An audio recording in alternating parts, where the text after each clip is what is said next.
The Chinese have announced that they're going to go to the moon. In fact, they will probably beat the United States. Is this the next big thing? A few days ago, it was revealed by Michio Kaku, the Chinese National Space Administration, CNSA, and the China Atomic Energy Authority, CAEA, that scientists analyzing lunar rocks and soil brought back by China's Chang'e 5 mission had made a startling discovery. You heard that correctly. Scientists are learning more about what led to the conditions required for life on Earth and why some things are not how we expect them to be, thanks to China's investigation of the moon's far side. What may this mysterious discovery on the moon be? How exactly will this change what we know about the cosmos?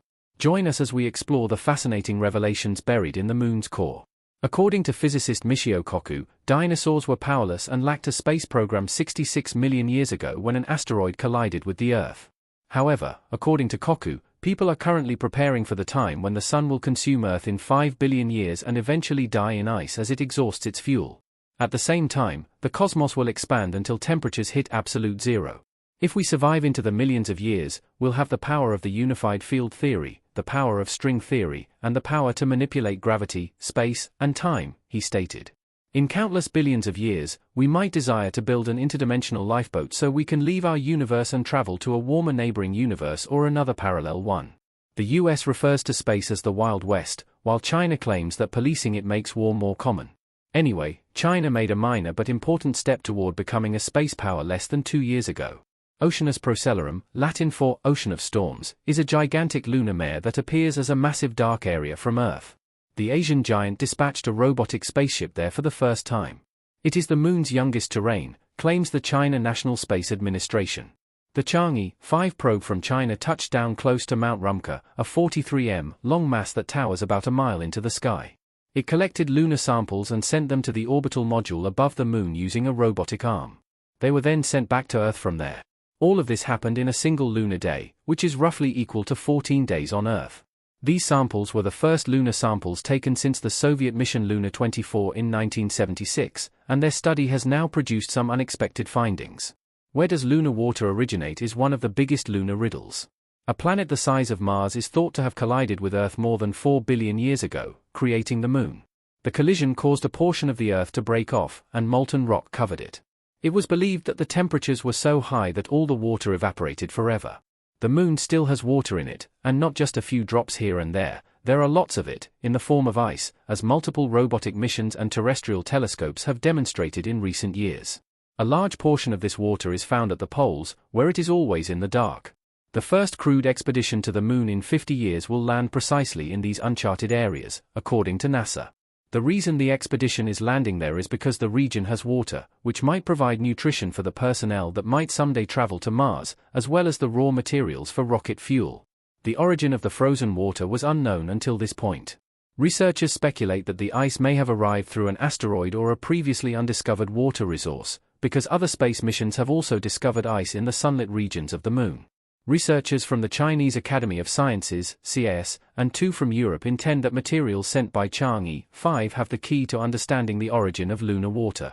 These samples, which were taken from the northwest of the moon, contain impact glass beads, which are tiny grains of glass of various colors that most likely formed at high temperatures following a meteorite collision with the moon.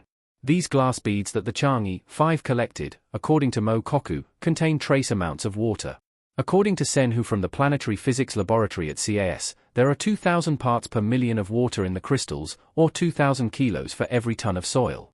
Meteorite impacts on the moon are very common and happen all over the moon, meaning glass beads are distributed throughout its geography from the equator to the polar regions, according to Mo Kaku. Although so-called hydroxy, 1 hydrogen and 1 oxygen atom, is probably more prevalent, the lunar water may be in its molecular state, 2 hydrogen atoms and 1 oxygen atom. 270 billion tons of water are thought to be preserved on the moon as impact glass particles, according to researchers. In comparison to previous projections, this reservoir is enormous. For instance, a NASA radar on board the Indian probe Chandrayaan-1 in 2010 calculated that the north pole of the moon's craters held around 600 million tons of ice. The samples taken by the Chinese spacecraft are about a billion years younger than those collected by astronauts in the US Apollo program and the Soviet Union's robotic missions. According to the most recent research, these glass beads have been forming for the past 2 billion years, and more have been formed during times of violent meteorite collisions, like the one that killed off the dinosaurs 68 million years ago, when a sizable meteorite struck Earth. Senhu finds it intriguing that the water trapped in the lunar crystals was produced by the sun. Positively charged hydrogen atoms from the solar wind are thought to have entered the glass beads and mixed with the oxygen inside of them. According to an examination of the various sorts of hydrogen atoms present in the samples, these glass beads may also release some of their hydrogen charges when the temperature is high enough from sun radiation. He said these glass beads are in charge of the water cycle on the moon. This might be a different source of water. The best approach to extract it would be to gather lunar soil, heat it to 100 degrees Celsius in an oven, and then collect the steam that results. While it may sound absurd, Europe is sending its Prospect spacecraft to the moon to do precisely that for the purpose of analyzing the volatile substances present, including water vapor.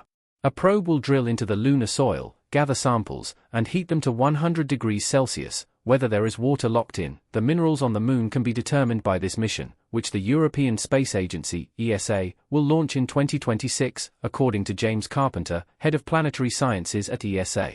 Despite the fact that there is a very small amount of this material, a lot of lunar soil would need to be processed if it were to be useful for manned missions in the future. According to Carpenter, the water cycle of the moon, including the potential source of the frozen reserves at the poles, is clearly demonstrated by this research. The sparse atmosphere of the moon prevents interactions between the molecules floating there. Because of this, Carpenter explained, when the sun hits the glass beads, water vapor is released and shot out like a cannonball. He went on to say that water tends to stay longer in the coldest and darkest places, which is why it has collected in the form of ice at both poles of the moon. These